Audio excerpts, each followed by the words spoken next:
Welcome to study और target. Study और target में आप सभी का स्वागत है। इस वीडियो में ह्यूमन बॉडी यानी मानव शरीर, ये काफ़ी ज़्यादा इंपॉर्टेंट टॉपिक है। इससे रिलेटेड 100 क्वेश्चन इस वीडियो में देखने वाले हैं। वीडियो पसंद है वीडियो को लाइक करें, अपने दोस्तों में शेयर कर सकते हैं। चैनल पर नया सब्सक्राइब करके बेल आइकन प्रेस करें। चलिए शुरू करते हैं। देखिए यहाँ पर पहला क्वेश्चन दिया गया है, यदि एक पिता का रक्त वर्ग ए है और माता का रक्त वर्ग ओ हो तो बताइए उनके पुत्र का कौन सा रक्त वर्ग हो सकता है।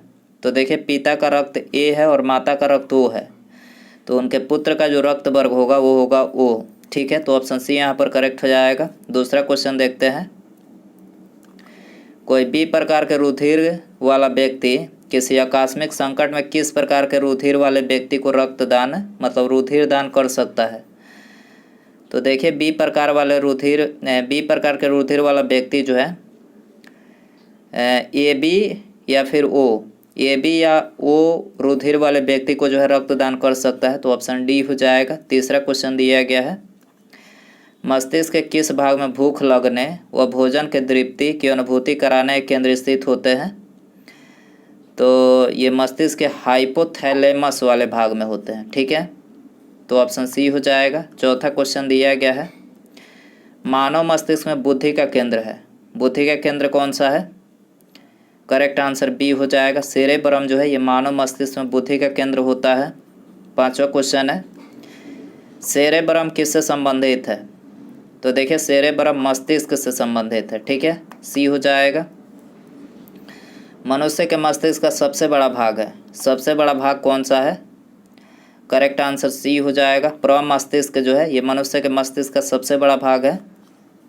मानव शरीर की किन कोशिकाओं में सबसे कम पुनर्योजना शक्ति होती है, सबसे कम पुनर्योजना शक्ति।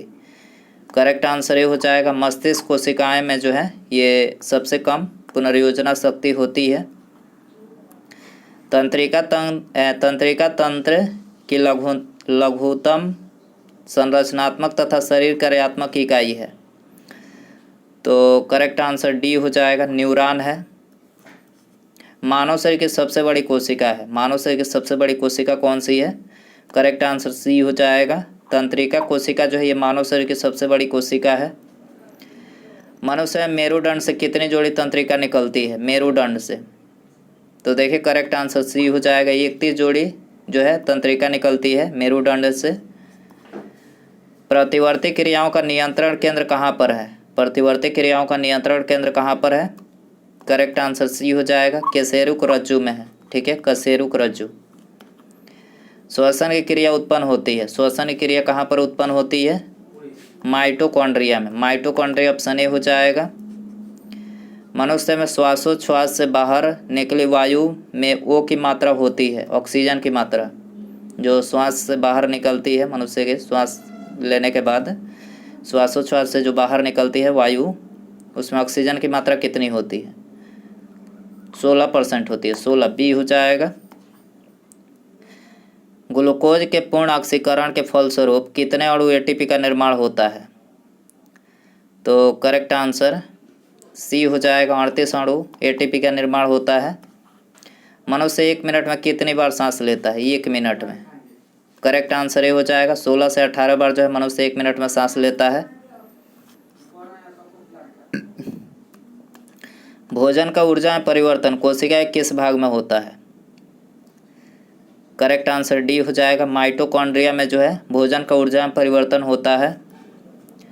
ऑक्सीजन की उपस्थिति में सुक्रोज का CO2, ये CO2 है, CO2 एवं जल में ऊर्जा निर्मुक्त होने के साथ पूर्ण रूपांतरण होने को कहते हैं। तो देखिए इसको कहते हैं वायु श्वसन। क्या कहते हैं, वायु श्वसन। ठीक है, 18वां है, हमारी छोड़ी हुई सांस की हवा में CO2 की मात्रा कितनी होती है, CO2। तो छोड़ी हुई सांस में जो CO2 की मात्रा होती है 4% होती है, 4%। ऑप्शन ए हो जाएगा। क्रेब्स चक्र में किसका संश्लेषण होता है, क्रेब्स चक्र में। करेक्ट आंसर बी हो जाएगा, पाइरूबिक अम्ल का। क्रेब्स चक्र में पाइरूबिक अम्ल का संश्लेषण होता है। अनाक्षी श्वसन का अंतिम उत्पाद होता है। करेक्ट आंसर सी हो जाएगा, लैक्टिक अम्ल जो है अनाक्षी श्वसन का अंतिम उत्पाद होता है। मनुष्य शरीर में मुख्य नाइट्रोजनीय अपशिष्ट कौन सा होता है? मुख्य नाइट्रोजनीय अपशिष्ट तो यूरिया जो है मुख्य नाइट्रोजनीय अपशिष्ट होता है। स्तनधारी इसमें यूरिया बनाते हैं। तो देखिए स्तनधारी जो होते हैं यकृत यानी लीवर में यूरिया बनाते हैं, यकृत यानी लीवर। ऑप्शन ए हो जाएगा। मानव शरीर की सबसे छोटी अंतःस्रावी ग्रंथि कौन सी है? सबसे छोटी, करेक्ट आंसर सी हो जाएगा। पीयूष ग्रंथि जो है ये मानव शरीर की सबसे छोटी अंतःस्रावी ग्रंथि है। मनुष्य में रुधिर क्षमता है, तो रुधिर कहाँ पर क्षमता है? बोमेन संपुट में, बोमेन संपुट में जो है रुधिर क्षमता है, बी हो जाएगा। मूत्र का पीला रंग किसकी मौजूदगी के कारण होता है? तो देखिए मूत्र का जो पीला रंग होता है किसके मौजूदगी के कारण से होता है? तो करेक्ट आंसर डी हो जाएगा। यूरोक्रोम के मौजूदगी के कारण से मूत्र का पीला रंग होता है। गुर्दे का कार्यात्मक यूनिट है, तो गुर्दे का कार्यात्मक यूनिट है नेफ्रॉन। क्या है? नेफ्रॉन। कृत्रिम गुर्दा निम्नलिखित में से किस सिद्धांत पर कार्य करता है? करेक्ट आंसर सी हो जाएगा। डायलिसिस के सिद्धांत पर जो है कृत्रिम गुर्दा कार्य करता है। मानव शरीर में यूरिया की अधिकतम मात्रा किस में पाई जाती है? करेक्ट आंसर सी हो जाएगा। मूत्र में जो है यूरिया की अधिकतम मात्रा पाई जाती है। अपोहन का प्रयोग किस क्रिया को पूरा करने के लिए होता है? तो अपोहन यानी डायलिसिस का जो प्रयोग होता है ब्रिक यानी किडनी क्रिया को पूरा करने के लिए होता है। स्वेदन निम्नलिखित में से किसके लिए महत्वपूर्ण है? स्वेदन, करेक्ट आंसर डी हो जाएगा। शरीर के तापमान के विनियंत्रित करने के लिए जो है स्वेदन महत्वपूर्ण होता है। मानव वृक्कस्मरी में पाया जाने वाला प्रमुख रासायनिक यौगिक कौन सा है? तो करेक्ट आंसर सी हो जाएगा। कैल्शियम ऑक्जिलेट है। मानव वृक्कस्मरी में पाया जाने वाला प्रमुख रासायनिक यौगिक कैल्शियम ऑक्जिलेट। हैनले का लूप का कार्य संबंधित है। हैनले का लूप का कार्य संबंधित है उत्सर्जन तंत्र से। उत्सर्जन तंत्र ये हो जाएगा। समांतर निषेचन होता है, करेक्ट आंसर ये हो जाएगा। डिंबवाहिनी नली में समांतर निषेचन होता है। गर्भाशय में विकसित हो रहे भ्रूण को किस संरचना द्वारा पोषण मिलता है? तो करेक्ट आंसर सी हो जाएगा। प्लेसेंटा के द्वारा जो है गर्भाशय में विकसित हो रहे भ्रूण को जो है पोषण मिलता है। गर्भाशय मानव भ्रूण किस द्रव में तैरता रहता है? गर्भाशय मानव भ्रूण किस द्रव में तैरता रहता है? करेक्ट आंसर बी हो जाएगा, आमनियाटिक द्रव में। ठीक है। दो युग्मकों के संयोजन को कहते हैं, तो देखिए इसको कहते हैं निषेचन। क्या कहते हैं? निषेचन। ऑप्शन ए हो जाएगा। गर्भाशय में शिशु के विकास की जानकारी है तो किसका प्रयोग किया जाता है? अल्ट्रासाउंड का। अल्ट्रासाउंड सी हो जाएगा। भ्रूण के विकास के लिए निम्नलिखित में से किस अंग के द्वारा खाद्य की पूर्ति की जाती है? तो भ्रूण के विकास के लिए जो है बीजांडसन के द्वारा जो है खाद्य की पूर्ति की जाती है, बी हो जाएगा। मुख के द्वारा लेने वाले गर्भ निरोधक गोलियां निरोध करते हैं, तो मुख के द्वारा जो लिया जाता है गर्भ निरोधक गोलियां तो अंडोत्सर्जन का जो है वो निरोध करता है, अंडोत्सर्जन। ठीक है, अंडोत्सर्जन नहीं बनने देता है, तो ऑप्शन ए हो जाएगा। निम्नलिखित में से कौन सी स्थिति टेस्ट ट्यूब बेबी की परिघटना को सही रूप से निरूपित करती है? टेस्ट ट्यूब बेबी की परिघटना को सही रूप से निरूपित करती है कौन सी स्थिति? करेक्ट आंसर सी हो जाएगा। जब निषेचन बाह्य होता है और विकास आंतरिक होता है, ये सही निरूपित करता है टेस्ट ट्यूब बेबी को, सी हो जाएगा। बच्चों का लिंग निर्धारण किसके गुणसूत्र से होता है? तो बच्चों का जो लिंग निर्धारण होता है आप सभी को पता ही होगा, पिता के गुणसूत्र से होता है। मनुष्य में गर्भकाल होता है, तो देखिए मनुष्य में गर्भकाल 9 महीने का होता है, 9 महीने, डी हो जाएगा। स्त्रियों की नसबंदी को कहा जाता है, तो देखिए स्त्रियों की नसबंदी को बी हो जाएगा, ट्यूबेक्टोमी। ट्यूबेक्टोमी कहा जाता है। पुरुषों की नसबंदी को क्या कहा जाता है? बैसेक्टोमी। क्या कहा जाता है? बैसेक्टोमी। प्रथम प्रखनालीय शिशु का नाम था, तो प्रथम प्रखनालीय शिशु का नाम था लुइस। क्या था? लुइस। एमनियोसेंटोसिस एक तरीका है जो बताता है, तो देखिए ये बताता है भ्रूण के लिंग को। भ्रूण के लिंग को ऑप्शन ए हो जाएगा।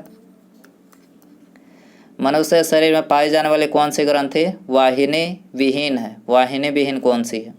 अंतःस्रावी ग्रंथि है, वाहिनी विहीन, सी हो जाएगा। वाहिनी विहीन ग्रंथियों के स्रावन को कहते हैं, तो देखिए इसको कहते हैं हार्मोन। क्या कहते हैं? हार्मोन, बी हो जाएगा। इनमें से कौन अंतःस्रावी ग्रंथि नहीं है? करेक्ट आंसर डी हो जाएगा, यकृत जो अंतःस्रावी ग्रंथि नहीं है। अंतःस्रावी ग्रंथियों को अन्य किस नाम से जाना जाता है? तो देखिए इसको जाना जाता है वाहिनी विहीन ग्रंथि, सी हो जाएगा। निम्नलिखित में से कौन सा एक ग्रंथि नहीं है? तो करेक्ट आंसर ए हो जाएगा, थायराइड जो है, थायराइड जो है ये ग्रंथि नहीं है। निम्नलिखित में से कौन सा एक ग्रंथि है? शायद यहाँ पर आप क्वेश्चन कन्फ्यूजन है, इसमें आप देख लीजिएगा क्या सही रहेगा इसका आंसर। थायराइड यहाँ पर देख लीजिएगा अपना 52वां क्वेश्चन दिया गया है। मानव शरीर की किस ग्रंथि को मास्टर ग्रंथि कहा जाता है? तो मास्टर ग्रंथि किसको बोला जाता है? पीयूष को जो है मास्टर ग्रंथि कहा जाता है, ठीक है। सबसे छोटा ग्रंथि भी उसी को बोला जाता है, मस्तिष्क के सबसे पिछले भाग में होता है। मनुष्य शरीर के सबसे छोटी ग्रंथि है, तो सबसे छोटी जो ग्रंथि है तो बता ही चुके हैं, पिट्यूटरी, अभी बताया हमने, पिट्यूटरी सबसे छोटी ग्रंथि है। सबसे बड़ी यकृत है। मानव शरीर की सबसे महत्वपूर्ण ग्रंथि है, तो सबसे महत्वपूर्ण ग्रंथि पिट्यूटरी ही है, ठीक है। पिट्यूटरी ग्रंथि कहाँ स्थित होती है? तो बता चुके हैं, मस्तिष्क के पिछले हिस्से में स्थित होती है। गाय और भैंस के थनों में दूध उतारने के लिए किस हार्मोन की सुई लगाई जाती है? तो गाय और भैंस के थनों से दूध उतारने में जो है ऑक्सीटोसिन हार्मोन की जो है सुई लगाई जाती है, बी हो जाएगा। थायराइड ग्रंथि से थायरॉक्सिन स्रावित करने के लिए उत्तेजित करने वाला अंतःस्रावी हार्मोन कौन सा है? तो करेक्ट आंसर ये हो जाएगा, TSH हार्मोन है। वृद्धि हार्मोन कहाँ से स्रावित होता है? वृद्धि hormone, growth hormone. Correct answer D हो जाएगा, पिट्यूटरी से जो है ये स्रावित होता है। ऑक्सीटोसिन हार्मोन स्रावित करने वाली ग्रंथि है, ऑक्सीटोसिन हार्मोन स्रावित करने वाली ग्रंथि कौन सी है? पीयूष है, पीयूष ऑप्शन ए हो जाएगा। पीयूष ग्रंथि के अत्यधिक हार्मोन स्राव से शरीर पर क्या प्रभाव पड़ता है? तो पीयूष ग्रंथि के अत्यधिक हार्मोन के स्राव से जो है शरीर पर जो है शरीर का असंतुलन विकास हो जाता है। पीयूष ग्रंथि के मतलब अधिक हार्मोन स्रावित होने से एक विशिष्ट हार्मोन को जिसकी कमी से गलकंड यानी ग्वाइटर रोग हो सकता है, संश्लेषित करने के लिए किस अंतःस्रावी यानी एंडोक्राइन ग्रंथि को आयोडीन की आवश्यकता होती है? तो यहाँ पर ऑप्शन डी करेक्ट हो जाएगा, थायराइड। किसकी कुसंक्रिया के कारण मानव शरीर में मिक्सिडीमा होता है? मिक्सिडीमा किसकी कुसंक्रिया के कारण मानव शरीर में होता है? तो डी हो जाएगा, ऑर्टो ग्रंथि की कुसंक्रिया के कारण होता है। मानव शरीर में से निम्नलिखित में से किसको अंतःस्रावी तंत्र का पेसमेकर कहा जाता है? अंतःस्रावी तंत्र का पेसमेकर किसको बोला जाता है? थायरॉक्सिन को बोला जाता है, थायरॉक्सिन ऑप्शन ए हो जाएगा। पीनियल ग्रंथि कहाँ स्थित होती है? मस्तिष्क में होती है पीनियल ग्रंथि, ठीक है। निम्नलिखित हार्मोन में से किसमें आयोडीन होता है? तो देखिए आयोडीन जो होता है थायरॉक्सिन में होता है, थायरॉक्सिन ऑप्शन ए हो जाएगा। निम्नलिखित में से कौन सी एक अंतःस्रावी ग्रंथि पीयूष ग्रंथि से स्वतंत्र कार्य कर सकती है? तो करेक्ट आंसर डी हो जाएगा, पराउटू है ये। शरीर में सबसे बड़ी अंतःस्रावी ग्रंथि कौन सी है? तो सबसे बड़ी अंतःस्रावी थायराइड है, थायराइड ऑप्शन ए हो जाएगा। निम्नलिखित में से कौन सी ग्रंथि अश्रु यानी टीयर स्रावित करती है? लैक्रिमल जो है ये अश्रु यानी टीयर स्रावित करती है। निम्नलिखित में से कौन सी ग्रंथि वृद्धावस्था में लुप्त हो जाती है? करेक्ट आंसर डी हो जाएगा, थाइमस जो है ये वृद्धावस्था में, थाइमस ग्रंथि के लुप्त हो जाने के कारण से जो है बुढ़ापा आता है, याद रखना है आपको। मादा जनन हार्मोन कौन सा है? मादा जनन फीमेल सेक्स हार्मोन कौन सा है? तो देखिए करेक्ट आंसर डी हो जाएगा, एस्ट्रोजन, प्रोजेस्टेरोन और रिलैक्सिन। यहाँ पर ये तीनों जो है ये मादा जनन हार्मोन है, उपयुक्त तो सभी करेक्ट हो जाएगा। नरलैंगिक हार्मोन कौन सा है? नरलैंगिक हार्मोन, तो देखिए करेक्ट आंसर सी हो जाएगा, टेस्टोस्टेरोन जो है ये नरलैंगिक हार्मोन है, पुरुष सेक्स हार्मोन। निम्नलिखित में से कौन सा एक स्त्रीलिंग हार्मोन है? स्त्रीलिंग। तो देखिए करेक्ट आंसर ये हो जाएगा एस्ट्रोजन जो है यहाँ पर स्त्रीलिंग हार्मोन है। एस्ट्रोजन का स्राव होता है, तो देखिए एस्ट्रोजन का जो स्राव होता है ग्रैफियन पुट्टिकाओं के द्वारा, ग्रैफियन पुट्टिकाओं, ऑप्शन डी हो जाएगा। कौन सा हार्मोन लड़ो उड़ो हार्मोन कहलाता है? लड़ो उड़ो हार्मोन एड्रेनालिन, इसको आपातकालीन ग्रंथि के नाम से भी जाना जाता है, याद रखना है। मानव शरीर में रक्तचाप नियंत्रित होता है, रक्तचाप अधिवृक्क ग्रंथि से नियंत्रित होता है, ये हो जाएगा। जीवन रक्षक हार्मोन किस ग्रंथि से स्रावित होता है? जीवन रक्षक हार्मोन एड्रीनल से स्रावित होता है, एड्रीनल, ऑप्शन ए हो जाएगा। मानव शरीर की कौन सी ग्रंथि एक साथ अंतःस्रावित तथा बाह्य स्रावित दोनों की तरह कार्य करती है? तो देखिए करेक्ट आंसर ये हो जाएगा अग्न्याशय जो है अंतःस्रावी और बाह्य स्रावी दोनों की तरह कार्य करती है। इंसुलिन है एक प्रकार का, तो देखिए करेक्ट आंसर बी हो जाएगा। इंसुलिन जो एक प्रकार का हार्मोन है।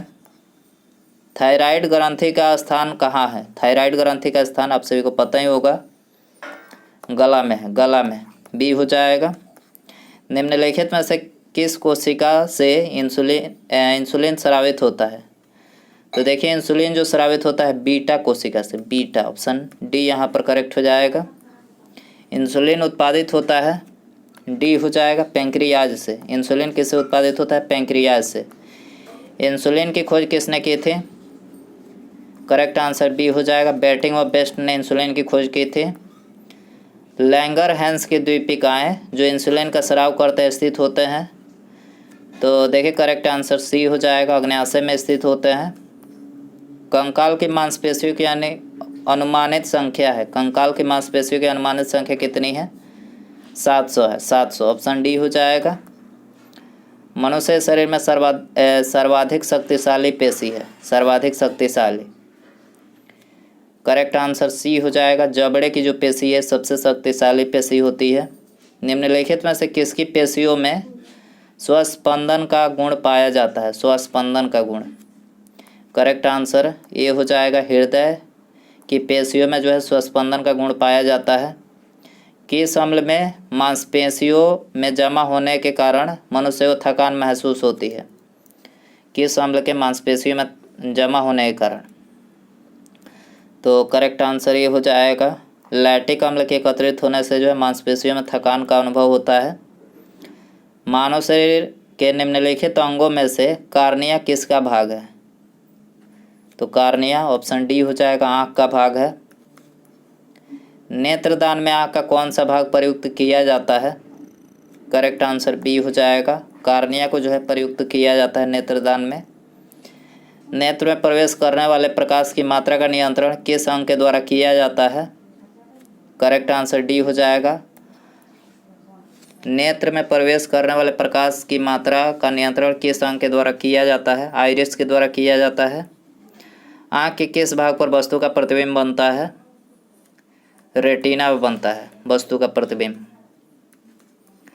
मानव नेत्र में उपस्थित रेटिना में रंगों में विभेद के लिए उपस्थित होते हैं। मानव नेत्र में उपस्थित रेटिना में रंगों के विभेद के लिए उपस्थित होते हैं, तो कौन से उपस्थित होते हैं? कौन सा? ऑप्शन ए हो जाएगा। आइरिस का क्या कार्य है? आइरिस का, करेक्ट आंसर सी हो जाएगा, पुतली के आकार को नियंत्रित करना आइरिस का कार्य होता है। हृदय वंचित है, तो देखिए हृदय जो है ऐच्छिक पेशी से वंचित है, ऐच्छिक पेशी, सी हो जाएगा। मनुष्य में त्वचा किस स्थान पर सबसे मोटी होती है? सबसे मोटी, करेक्ट आंसर ये हो जाएगा, तलवे पर जो है सबसे मोटी होती है। मानव शरीर का सबसे बड़ा अंग कौन सा है? सबसे बड़ा अंग हो जाएगा चमड़ा, स्किन जो होता है ये मानव शरीर का सबसे बड़ा अंग होता है। मानव त्वचा रंग देने वाला वर्णक है, मानव त्वचा रंग देने वाला वर्णक कौन सा है? करेक्ट आंसर ये हो जाएगा, मेलानिन जो है ये त्वचा को रंग देने वाला वर्णक होता है। त्वचा की ऊपरी सतह कहलाती है, तो करेक्ट आंसर ये हो जाएगा, एपिडर्मिस जो है ये त्वचा की ऊपरी सतह कहलाती है। निम्नलिखित में से कौन सा पादप हार्मोन मानव शरीर में सबसे अधिक कठोर होता है? तो मानव शरीर में सबसे कठोर होता है दंतवल्क। क्या होता है? दंतवल्क, ऑप्शन बी हो जाएगा। उसके बाद यहाँ पर अगला क्वेश्चन है, 100 नंबर क्वेश्चन है, ये आप सभी के लिए रखते हैं। इसका आंसर आपको कमेंट में बताना है। देखिए क्वेश्चन है, कशेरुक जंतु के शरीर का सर्वाधिक कठोर भाग होता है। कशेरुक जंतु के शरीर का सर्वाधिक भाग कौन सा होता है? तो दोस्तों इसका आंसर आप कमेंट बॉक्स में ज़रूर बताएं, और वीडियो पसंद आए तो वीडियो को लाइक करें, लाइक करें, और दोस्तों में शेयर कर सकते हैं। चैनल पर नया सब्सक्राइब करके बेल आइकन प्रेस करें। ठीक है, मिलते हैं अगले वीडियो में। नमस्कार, जय हिंद, जय भारत।